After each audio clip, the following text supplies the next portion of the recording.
membuat video mengenai penyuluhan atau edukasi tentang penyakit TORCH pada ibu hamil untuk memenuhi tugas mata kuliah keperawatan tropis. Sebelumnya izinkan kami memperkenalkan diri. Saya Trina Nadianti. Saya Yani Andriani. Saya Maya Hapsari. Saya Liana Sapitri. Saya Susan Sahabudin. Saya Paulina Purloya. Saya Sisi Susanti. Selamat menyaksikan Media untuk penyuluhan. Assalamualaikum warahmatullahi wabarakatuh. Selamat pagi ibu-ibu. Pagi. Perkenalkan, kami mahasiswa dari Stikes Bia Husada Sumbawa. Di sini kami akan melakukan penyuluhan atau memberikan edukasi kepada ibu-ibu semua yang ada di sini mengenai apa itu penyakit TORCH pada ibu hamil. Nah, di sini kami meminta waktu kurang lebih 30 menit. Apakah ibu-ibu bersedia? Bersedia. Nah, ibu-ibu pada tahu nggak apa itu infeksi TORCH? Tidak tahu.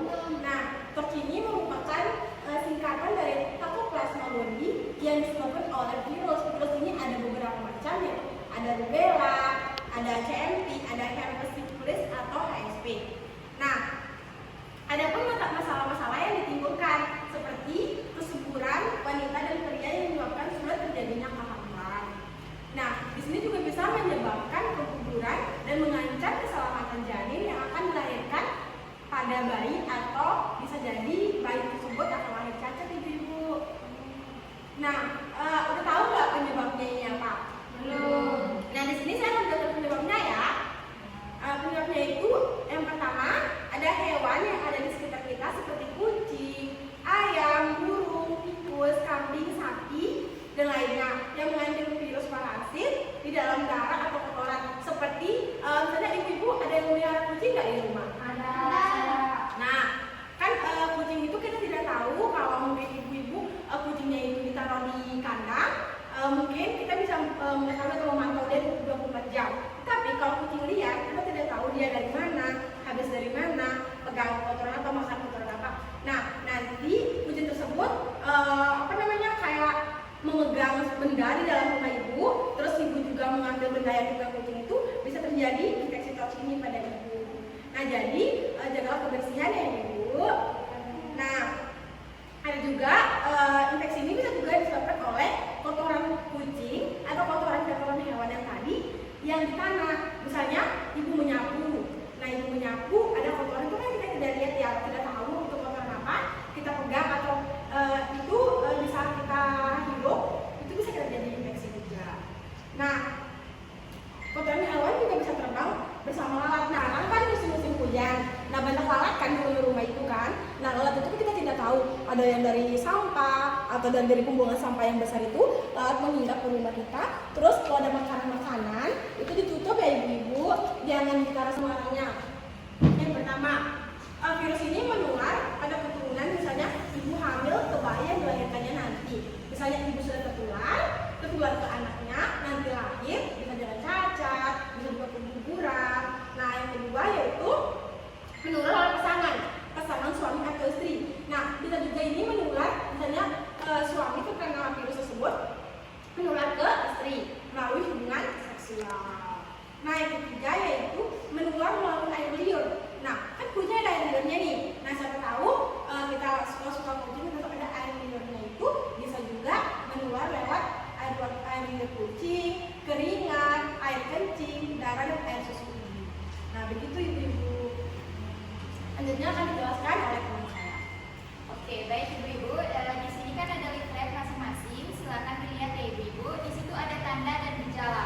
Yang pertama, timbulnya flek berkepanjangan pada wanita hamil.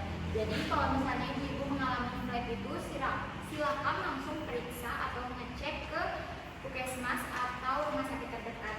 Selanjutnya itu janin tidak berkembang. Nah, pastikan ibu-ibu semuanya itu harus melakukan USG sesuai dengan jadwal yang dianjurkan oleh dokter. Kemudian hamil anggur. Selanjutnya itu ada menimbulkan keguguran. Nah, virus TORCH ini juga dapat membahayakan baik bagi ibu maupun janin, sehingga janin tersebut dapat terjadinya keguguran. Selanjutnya itu gejala yang tidak diketahui. Nah, selanjutnya ada pengobatan TORCH secara medis pada perempuan hamil dengan obat. Nah, bisa menggunakan obat sipiramisin, langsung asitromycin, dan clindamycin. Nah, ini bertujuan untuk menurunkan infeksi yang ditimbulkan pada janin. Tapi sebaiknya pada ibu-ibu hamil itu harus mengecek dulu dan mengontrol kepada dokter agar kita tahu dosis-dosis yang bisa diminum sama ibu-ibu sekalian. Selanjutnya itu menimbulkan efek mual, muntah, dan nyeri perut. Ini efek dari ketika kita minum obat tersebut. Selanjutnya itu perlu disiasati meminum obat itu sesudah atau pada waktu makanan. Jadi ada prosedurnya ya, pada saat minum obat harus sebelum makan, harus sesudah makan.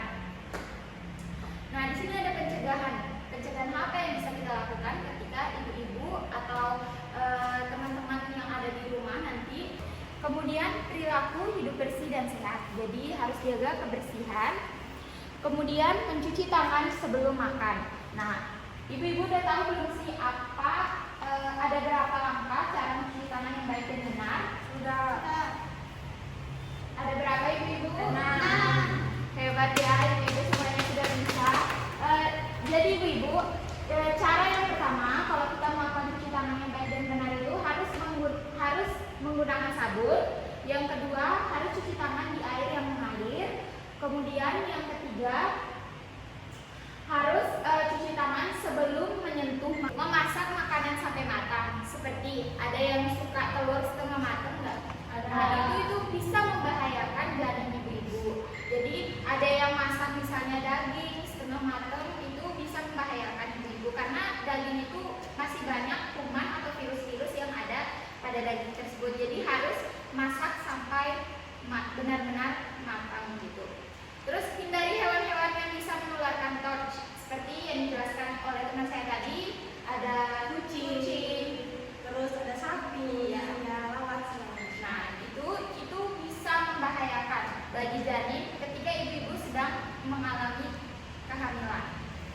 Selanjutnya itu apabila ingin memelihara hewan harus benar-benar dirawat dan menjaga kebersihannya. Jadi tidak semerta-merta hanya kayak ada peliharaan kucing di rumah, tapi udah dibersihkan gitu aja tanpa disabuni, dimandikan gitu secara bersih-bersih gitu ya Bu ya. Nah, dari penjelasan kita berdua tadi, apakah ada dari ibu-ibu yang ingin ditanyakan mengenai penyakit torch ini? Ada ya? Baik, terima kasih atas kesempatan yang diberikan. Di sini saya mau bertanyakan, di rumah saya itu saya pelihara kucing. Nah, pertanyaan saya, bagaimana kita mengetahui tanda-tanda jika kucing tersebut mengalami infeksi yang dimaksud seperti apa tadi, infeksi torch ya? Ya, itu. Terima kasih. Banget ya pertanyaan dari Ibu Paulina tadi ya. Baik Ibu, ketika misalnya ada kucing peliharaan di rumah, kita lihat dulu nih dari kucingnya apakah benar-benar dirawat atau tidak, dan kita lihat dulu sistem kekebalan tubuh hewan itu. Nah, biasanya pada kucing yang terkena penyakit torch itu mengalami demam, tidak ada nafsu makan, dan kucing itu kayak terasa lesu gitu. Jadi kita bisa lihat dari secara fisiknya gitu, hewan peliharaan kita akan berat badan juga akan menurun drastis karena sudah terinfeksi oleh virus torch itu sendiri. Nah, ibu-ibu tadi kan saya sudah menjawab, apakah ada yang bertanya lagi? Tidak. Nah, baik ibu-ibu semuanya, selalu menjaga hidup sehat dengan selalu mencuci tangan dan selalu mencuci makanan. Dan jangan lupa daging dan sayuran itu harus dimasak secara matang. Nah, tadi kita sudah melakukan penyuluhan atau edukasi kepada ibu-ibu. Semoga ilmu yang kita berikan itu bermanfaat pada ibu-ibu semua ya. Sekian dari kami. Apabila ada yang salah atau kurangnya, mohon dimaafkan. Wabillahi taufiq wal hidayah. Wassalamualaikum